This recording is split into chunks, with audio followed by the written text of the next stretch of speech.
कर्माबाई, आप क्या कहेंगे कर्माबाई की भक्ति को? क्या वो उत्सव नहीं था? कर्माबाई कोई बंधन बार नहीं बांधती थी, कर्माबाई कोई चौक नहीं पुराती थी, कर्माबाई अपने घर के बाहर दो दो दिए जला करके रखती हो, रंगोली बनाती हो, सुंदर कदली वृक्ष लगाती हो, इत्र से महका देती हो घर को कि भाई रोज जगन्नाथ जी आएंगे। कुछ नहीं करती थी, लेकिन उनके चित्त में उत्साह रहता था और महाप्रभु जी रोज जाते थे। कर्माबाई को जब महाप्रभु जी का साक्षात्कार होता था, वो जब प्रसाद पाने के लिए इतनी दूर से जाते थे कर्माबाई के पास, तो कुछ समय बाद कर्माबाई जगन्नाथपुरी आ गईं और पुरी में ही निवास करने लगी।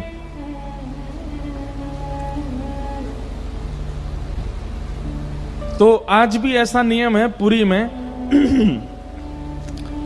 कि महाप्रभु जी की अगर सेवा में विलंब होता है ना, मतलब रोज के कुछ ना कुछ सेवा, कुछ ना कुछ उत्सव के क्रम ऐसे होते हैं कि महाप्रभु जी का प्रसाद बहुत विलंब से चलता है। मैं बता रहा था जिस दिन मैं यहां आया हूं उस दिन ठाकुर जी का एक प्रसाद तो सुबह 4 बजे लगा होगा, 3 बजे लगा होगा, इतना विलंब हो जाता है। विशेष महोत्सवों पर तो बहुत विलंब हो जाता है। तो जब कर्माबाई जगन्नाथपुरी पहुंच गई तो वहां पर वो विचार करती हैं, अब यहां हम क्यों बनावें, यहां तो इतनी हंडियों में प्रसाद बनता है, महाप्रभु जी पाते ही हैं।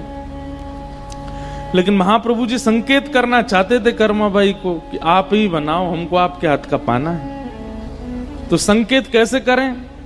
जबरदस्ती इतना विलंब कर देते थे भंडारी को कि 1-1, 2-2 बजे दोपहर में महाप्रभु जी का बाल भोग आता था। कर्माबाई जब देखती, बोले सुबह से ठाकुर जी बेचारे भूखे बैठे हैं, उत्सव में इतना विलंब हो जाता है कि ठाकुर जी इतना विलंब से पाते हैं। तो कर्माबाई अपनी कुटिया में जाकर के सुबह सुबह जैसे ही पता चलती कपाट खुल गए, उससे पहले ही उठ करके सुंदर सिद्ध करती खिचड़ी और ठाकुर जी का दूर से ही नील चक्र को दिखा करके आवाहन करती, बोले महाप्रभु जी बन गई, आ जाओ। और जैसे ही आवाहन करती थी ना, इतने में ही बगल की गली से ही मटकते भय मोटे से जगन्नाथ जी आ जाते थे और जल्दी आके बैठते। बलभद्र जी भी आते, सुभद्रा जी भी आते, प्रेम से पाते। जो क्रम कर्माबाई अपने घर पर कर रही थी वो क्रम पुरी में जाकर के किया। वहां भी महाप्रभु जी आते थे, वो कर्मा की खिचड़ी पाते थे।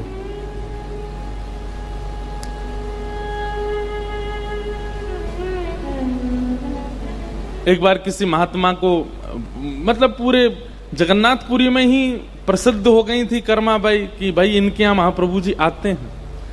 क्योंकि लोग बाग जब जाते थे तो उनको कुछ ना कुछ संकेत दिखता था। महाप्रभु जी का कभी वस्त्र दिखता था कर्माबाई के पास, महाप्रभु जी के अंग की सुगंधी आती थी कर्माबाई के कक्ष से, भवन से। तो लोगों को यह बात सिद्ध हो गई थी, पता चल गई थी कि महाप्रभु जी आते हैं।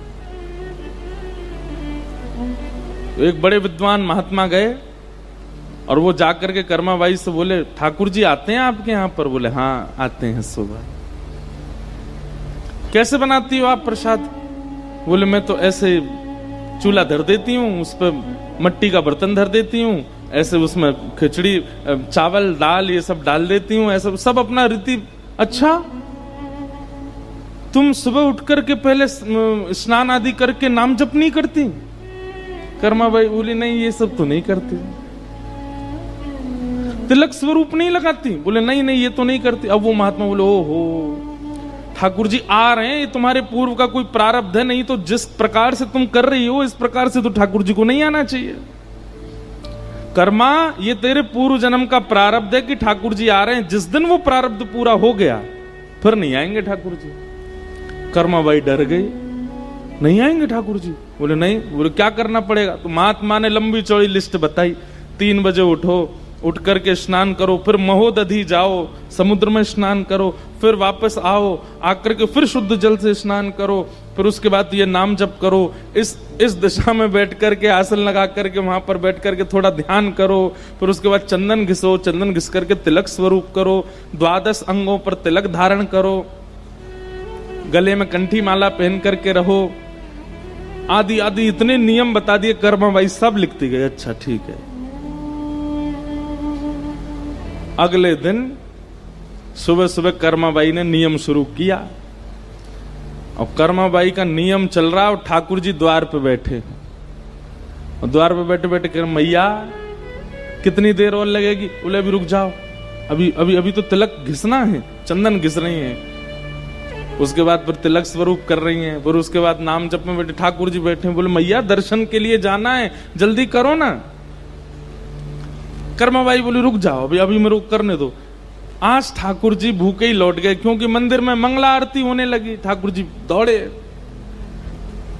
ठाकुर जी मन में विचार करने लगे, बलभद्र भैया जन कौन कर्मा को पूरा पाठ पढ़ा गया है, ये पहले जैसा कुछ कर ही नहीं रही है, अब ये क्या नियम में लग गई है।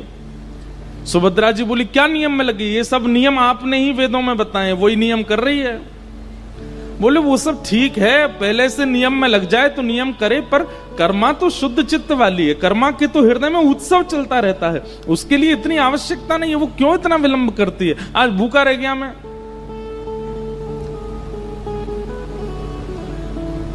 अब तो रोज ठाकुर जी पहुंच जाएं, और कर्मा का कोई ना कोई नियम ही रहता था। वो तो 12 बजे तक तो नियम ही चलता था कर्मा बाई का, उनका नाम ही कर्मा इसलिए पड़ा। ठाकुर जी द्वार पे बैठे बैठे जल्दी कर माँ जल्दी कर, वो बार बार जल्दी कर माँ बोलते थे, इसीलिए उनका नाम कर्मा बाई पड़ा।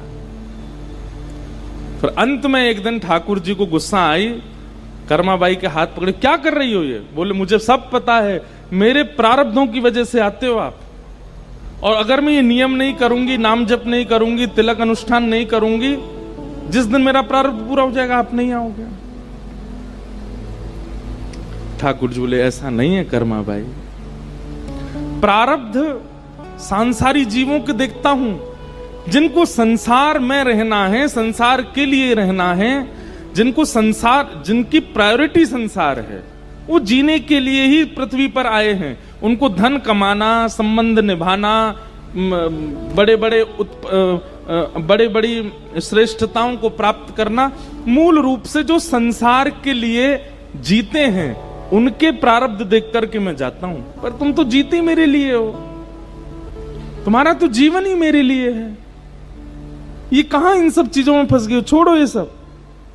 आप तो केवल जैसे आप पहले करती थी, कभी कभी बिना नहाए धोए भी बना देती थी, बना दिया करो, मैं आऊंगा रोज पाने। क्यों? क्योंकि कर्मा बाई के चित्त में उत्सव था। कर्मा बाई के पास व्यवस्था नहीं है, वो चित्त का उत्साह,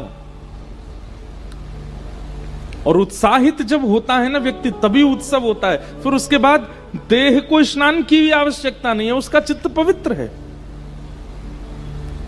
हमें जगन्नाथपुरी के महाप्रसाद में सबसे प्रिय है बाल भोग की खिचड़ी। आप में से किसी ने नहीं पाई हो तो अब जाइए तो पाइएगा। सुबह जो ठाकुर जी वो कर्मा बाई की खिचड़ी ही नाम पड़ गया उसका, ठाकुर जी पाते हैं प्रेम से।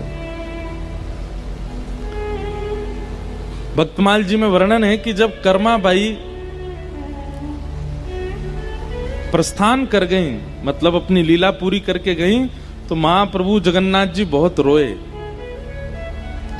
ठाकुर जी को देख के बलराम जी भी रोए, सुभद्रा जी भी रोई, तीनों रो रहे थे। सब ने जाकर के प्रार्थना की, महाप्रभु आप क्यों रो रहे हैं? तो ठाकुर जी ऐसे रो रो करके बोले हमारी मां चली गई, आज हमारी मां छोड़ के चली गई। तो जो दैतापति राजा थे उन्होंने जाके ठाकुर जी से कहा, गई कहां?